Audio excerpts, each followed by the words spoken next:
request our Honorable Minister for IT, Industry and Municipal Administration, Shri KTR Garu, to give his message on this occasion.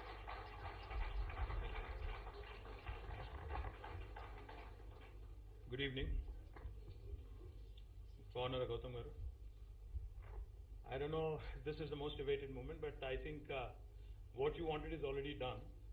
I'm sure you're already just wanting to get out of the room and do your thing, this being the last day and all. I saw some wonderful dances, on screen, and some wonderful dances. I'm sure you wanted to dance through the night today, this being the last night. You've done that already? Yahi karna hai. They have. Okay. And right here, are you going out? You should go out. Now, Hyderabad is a great place to step out, do your thing, and so I hope you have a great time. Acharya Garu, the DG of MCHRD Institute, Mr. Sharma, thank you, sir. Mr. Sharma, in fact, when we were conversing briefly before we met on stage, he told me that he is a 74 batch IAS officer. I told him I was born in 76. So, there goes experience, and there goes, somebody who's just come in. And then Harpreet ji, somebody who I've worked with in the past. He was my first secretary. I was a minister.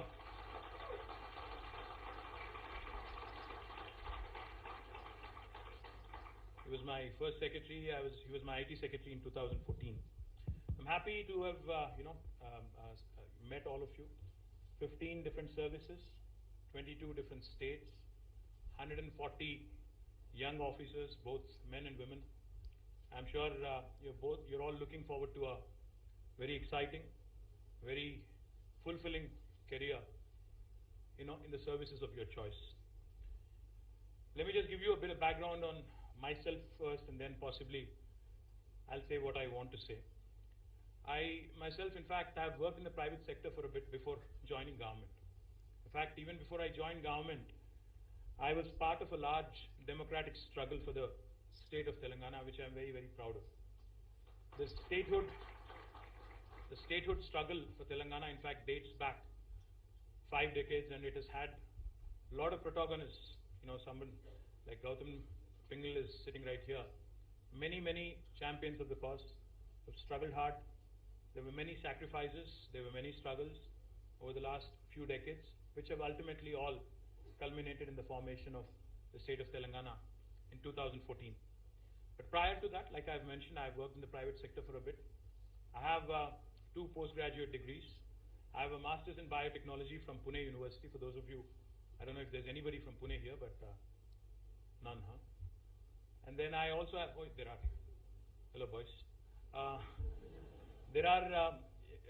also have a master's degree in business administration from City University of New York.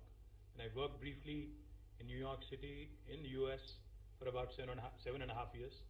Came back to India in 2004, then joined the agitation for Telangana in 2006, got elected as legislator in 2009, and in 2014, I became a minister for the first time, and now I'm back in again ministry for a second term. So I worked as Minister for Panchayati Raj, Information Technology, Industry and Commerce, Municipal Administration, Mining. I also have worked as a Minister for NRI Affairs. So I've had a bit of exposure to the way government actually functions. So for those of you who believe that your training is all complete and now you're all set to storm into administration, and who believe that you're ready to hit the ground running, I have a piece of advice. Take your rose-tinted glasses off, because now is the time to brace yourself for the real world. Whatever has been taught here in the institute, and also possibly some in Missouri, you have to obviously pick up a few tidbits here and there, but you also will experience a lot of interesting realities when you actually go into the real world. You will have to, in fact, learn a lot in practice, that is, and you'll also have to unlearn a lot. Whatever you've been taught here, whatever you've been told here, you may have to unlearn quite a bit as well. That's why I'm saying, please take the rose-tinted glasses off, because if you're going to view the world, it all depends on how you view the world. It's nearly 75 years after India's got its independence. In a few years from now, 2022, we would have completed 75 years. I'm the Minister for Industry and Commerce, and I travel a lot. I meet a lot of businessmen. I meet a lot of industry leaders, and I keep telling them that never in the history of time has there been a country that offers a better opportunity for you to invest. India is a very compelling business opportunity. India today presents a large market and also offers a very compelling business case for anybody who would like to invest here. Of course, there are a lot of good things I can talk about. There is the demographic dividend that people mention. More than 50% of India being less than the age of 27. More than 65% of India being less than the age of 35. So it's a very, very young country, very vibrant, with a burgeoning upper middle class and middle class, which is always upwardly mobile, and which has got a lot of spending power, which has got the ability to think big, which has got huge aspirations for itself, and I can go on and on. There are a bunch of things that really work for India, that really make India look very, very attractive to the world today. But let's talk about, since you're all going to be bureaucrats, since you're all going to be joining, as Mr. Acharya said, the higher echelons of bureaucracy, people who are selected rather, among 12 lakh youngsters who appeared for this exam, 1,200 of you have qualified, and DOPT has spent a lot of time and energy in selecting you.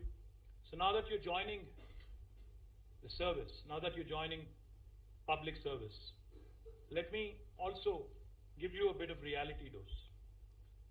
India is that country which has great potential. In fact, ever since I was a kid, I've always been told India is that amazing opportunity, India is that amazing country which has got diversity, unity in diversity, very heterogeneous, culturally very, very diverse, etc., etc. But let me also remind you that in 75 years after India's independence, we still have thousands of villages in India where there is no electricity. We still have tens of thousands of villages where there is no drinking water, potable drinking water. We still have villages which do not have road connectivity. I mean, leave alone all that. In fact, we have a situation in India now where a Prime Minister has to take it upon himself and tell us that a large percentage of this country's households do not have toilets. So my request to all of you is, as was pointed out by your DG, is that think of the man, the poorest of the poor, whenever you're taking a decision. Whenever you're about to sign off on something, please think. Think of the poorest of the poor and imagine for a minute how this would impact them. Because, it's easy. I'm sure many of you here are engineers. Many of you here are commerce graduates, graduates from literature, arts, other sociological sciences, maybe biological sciences, some doctors, possibly from various backgrounds. The reason why I say what I say is because on the one hand, we have in India where ISRO is sending 100 satellites in one go from Sriharikota. On the other hand, we talk about a real India, which has got a real set of challenges. So now, you guys are the set of officers that will possibly change lives of millions of people, will have the power to actually do something truly purposeful. You've been successful in cracking an exam. You've gone through not one exam, but many, I know. I know it's an arduous task to go through UPSC and, go through the whole process, the prelims, the mains, the interviews, and all the grind that goes into it. I'm sure you're enjoying your success now. You're all successful. The point I'm trying to make is, now is the time for you to be purposeful. Now is the time for you to actually do something that will affect a change on this large country. You will run into many, many issues, many, many sets of challenges. You'll have a lot of cynical seniors. I'm sure as soon as you join service, one of your senior officers will tell you, हाँ हम भी जब आए थे, हम भी रंगीन ख्वाब लेके हमने भी ज्वाइन किया, हमने भी बहुत सोचा कि बहुत कुछ कर लेंगे, दुनिया बदल देंगे, देश बदल देंगे, हर वो चीज़ आप जो आज सोचते हो, हमने 25 साल पहले हमने भी ख्वाब देखा, हमने भी बहुत कुछ सोचा, बट कुछ होता नहीं है. कहेंगे आपसे कि कुछ होगा नहीं. system nahi badlega. Let me tell you, ladies and gentlemen, that the system is nobody else but us, the elected ones and the selected ones. The elected ones form us together, the elected ones and the selected ones together is what constitutes the government, essentially.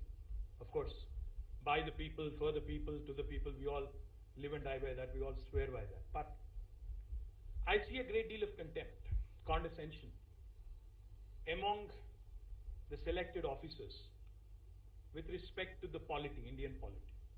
Yes, there are good elements and there are bad elements in both bureaucracy and polity and politics. There's a lot of contempt for politicians, possibly because of the way they're portrayed in media, they're portrayed in cinema, they're portrayed in TV, they're portrayed elsewhere. But the fact is, like every other sphere of life, like everything else in life, you'll have both the good ones and the bad ones. One cannot do without the other. Let me also tell you, let me also remind you that bureaucrats who have a contempt, who have a condescension, or who believe that politicians are a liability on this country. Let me remind you that India is the world's largest democracy, and eventually, end of the day, हमें तो 5-5 साल में एक बार एक परीक्षा देना पड़ता है, बट आपको एक जो परीक्षा पास होना था वो हो गया. अब रिटायरमेंट एज क्या है सर? 58 या 60? अब 60 साल तक तो कोई और परीक्षा है नहीं. I'm sure there are mid-level career programs and orientations and a bunch of other things that you'll have to do. But let me remind you, it's going to be increasingly difficult for you to stay motivated, for you to stay non-cynical, for you to stay positive. I've seen very few officers in the last 7 years or 6 years of being part of a government. I've seen very, very few officers who've stayed positive, who've stayed above, the cynicism that typically surrounds us. And the reason why they've been able to stay positive is because they've not looked at anybody else in the system with contempt. They said, this is another part of the system that I have to work with. Good, bad, ugly. They come in all forms. So we just have to work together. Let me also tell you one another thing which, if I'm sounding too morose and too, cynical or too boring, you have to forgive me. But I think, like I said, you'll all need a dose of reality. The other thing you'll run into is, जब मैं भी पहली बार minister बना था, तो मुझे भी यही था कि जो भी लोग पूछेंगे, जो भी लोग मांगेंगे आपसे, अगले ही दिन डिलीवर करना है और शाबाशी लेना है. हर किसी को रहता है. हर किसी को यही लगता है कि I want instant results. We live in a world of instant gratification. People want instant results. There was an incident in Hyderabad recently, an unfortunate incident where a young girl, a young veterinarian, was brutally raped and murdered. And you may have seen the uproar, the fury, the seething rage of the nation and the people of Telangana. They want instant results. They want instant capital punishment. Or, you've seen some very respected members of parliament speaking in the house, on the floor of the house, asking for them to be lynched, asking for them to be instantly shot. The point I'm trying to make is, while their fury, while their anger is all justified, while their emotion is of course justified, the fact is, to be able to get that done lawfully, legally, there are a lot of things in the way, a lot of things that come in the way. There was a young girl who was raped and killed in Delhi in 2012, if you all remember, Nirbhaya. 7 years later, those men who perpetrated the crime are still at large. None of them has been hung. In fact, I think the juvenile one among them has been sent out. There was another guy who perpetrated one of the largest terror attacks on India, Azmal Kasab. You all know how long it took for us to do anything about him. So, a lot of times, even though you want to effect immediate change, even though you want instant result, kal hi chahiye, aaj hi chahiye, the current legislation sometimes will pose that impediment, the much needed, whatever much needed relief that you want. In fact, the legislations, the laws, the acts might come in the way. That might frustrate you. The reason why I'm mentioning this is because I'm as much keen, as much passionate as anybody else in India to see the end of those 4 fellows. But unfortunately, being in the government, I cannot be taking the same stand. I cannot be saying, hang them in public immediately or shoot them on sight. That's not how the system works. So you have to brace yourselves for reality, to operate within the purview of legality, to operate within the purview of the Constitution of India. That does not mean, however, though, that you cannot be disruptive. That does not mean, however, that you cannot be creative when it comes to ensuring effective governance, and the fruits of governance are, given to the poorest of the poor. There was a time when Henry Ford used to practice the 3D mantra: define, design, deliver. He used to call it the 3D mantra. That was a time when Detroit was the capital of auto industry. That was the time when Ford Motors was ruling the roost in the world. That was a long time ago. Now, the world has moved on. Now is the time for another mantra, especially for those of you who are getting into service, public service. The 3I mantra: innovation, infrastructure, inclusive growth. The reason why I say innovation is because while there are a lot of challenges, a lot of impediments, a lot of things that will hold you back, you can be innovative when it comes to getting things done. Sometimes, especially when you're working in a district or when you're working in a region which needs some basic infrastructure and you're not able to get funds sanctioned as quickly as you want them to. Now there is the CSR, there is the District Mineral Foundation Fund, there are large corporate houses which are willing to sponsor you. As long as you have the zeal and the initiative, as long as you have the proactive approach to reach out to them, seek funds, that can be done. So is the case with infrastructure. When I say infrastructure, I don't mean just the roads and the bridges and highways. I mean infrastructure of all kinds, especially health and education. Since many of you are going to be working in rural India, I would urge you, because these two are the most neglected sectors in our country. The poorest of the poor, end of the day, all they want is not entitlements, not just welfare measures of the government, not just entitlements, as I've said, but they would want to live their life with dignity, with access to decent medical and education facilities. Now that's upon us as part of the government, both the bureaucracy and the administrators, the legislators, to work together in delivering these two basic simple needs. When I say infrastructure, I mean toilets, I mean drinking water, I mean ensuring that each and every poor man and woman of this country live in a house of dignity, in a house where they can happily live and be content with what they have. And when I say inclusive growth, I mean both bridging the rural and urban divide. I mean carrying everybody from all classes, whether irrespective of your backgrounds, carrying everybody together is what matters end of the day. And let me also quickly, because I'm not speaking, I do have a prepared speech, but I decided, after seeing all of you, I've decided to not go into that and actually say something that was on my mind. The most important thing for a bureaucrat to have in a country like India is compassion.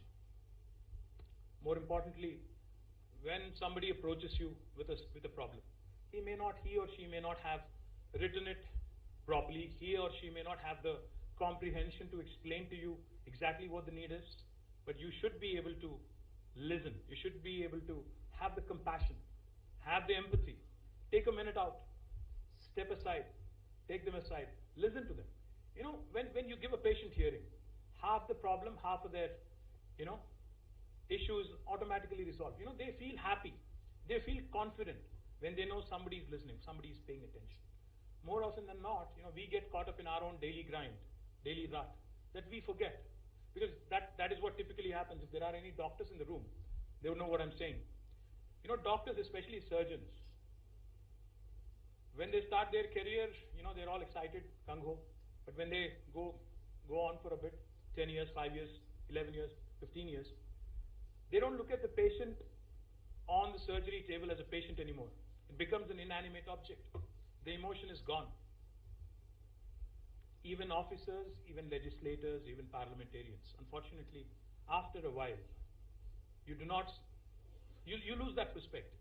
The initial enthusiasm, the initial compassion for a fellow human being, the empathy, that you typically exude, that you typically would have for a fellow human being, disappears after a bit because we are caught up again in our own existential despair, our own existential angst. But my request to you is, Do not get lost in that. Do not let the circumstances drown you. Do not let the cynicism around you take away your enthusiasm, take away your compassion and empathy. And I'm sure all of you will have many, many opportunities in your life going forward to work together, to do a lot of things. But let me also tell you one thing that has changed in India in the last 1 decade or so. You know, earlier there was a time maybe in the offices of the previous era where industry or businessmen used to come to them with a request saying, sir, हमें industry लगाना है, आप क्या देंगे या जो भी government देगी हमें incentives or whatever, you know, this is what I seek. They used to come to you. That's not the case anymore. The world has changed. In fact, now we are competing. Each and every state is competing to bring in investments, to create employment. We're not just competing. See, I'm not competing. Telangana is not just competing with Karnataka or Maharashtra or Gujarat or Tamil Nadu. We are competing with the world. If Apple wants to manufacture an iPhone in any other part of the world other than China or Taiwan, they have a wide choice. They can choose between Malaysia, Indonesia, Vietnam, India, Sri Lanka, and other country. And when they decide on India, then they would look at, you know, a particular state or a particular region to invest in. So your competition today is not Bangalore versus Hyderabad. It's not Mumbai versus Delhi.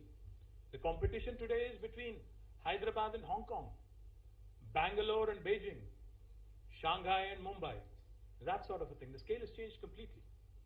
So my request to you all is that sense of entitlement that typically went along with the bureaucrats of the previous world. You cannot afford to carry that anymore. In the changing times, in the changing scenario, in the changing horizon that there is in India right now, I think you'll have to be more proactive. You'll have to develop an entrepreneurial mindset. As officers of government also, you need to be extremely entrepreneurial. You need to think in a PPP mode. Now, I'm not talking public-private partnership. You have to think like the private sector, of course.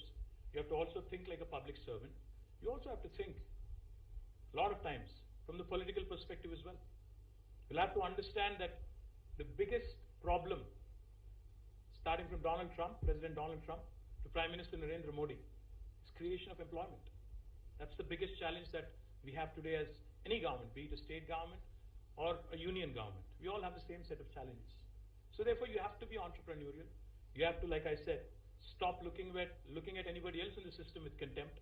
No condescension, you can't afford that. And you have to constantly keep yourself rejuvenated. You have to constantly keep yourselves motivated. I think I've given you enough of a lecture, so I'm not going to bore you more. But all I'll say is this, and I'll end it with this.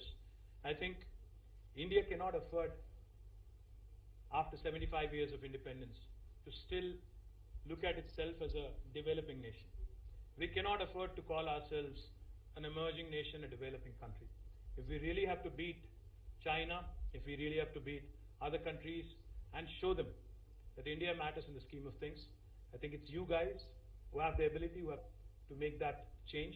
And as Mahatma Gandhi said, be the change that you want to be. And I hope you all have a wonderful, purposeful, and a very successful career in your future life. Thank you very much.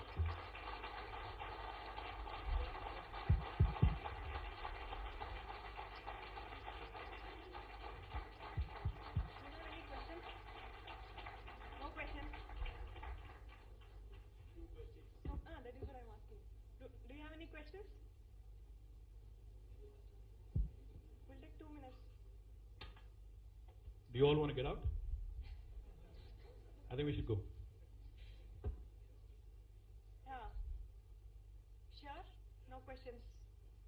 Okay. So, I request Sri BP Acharya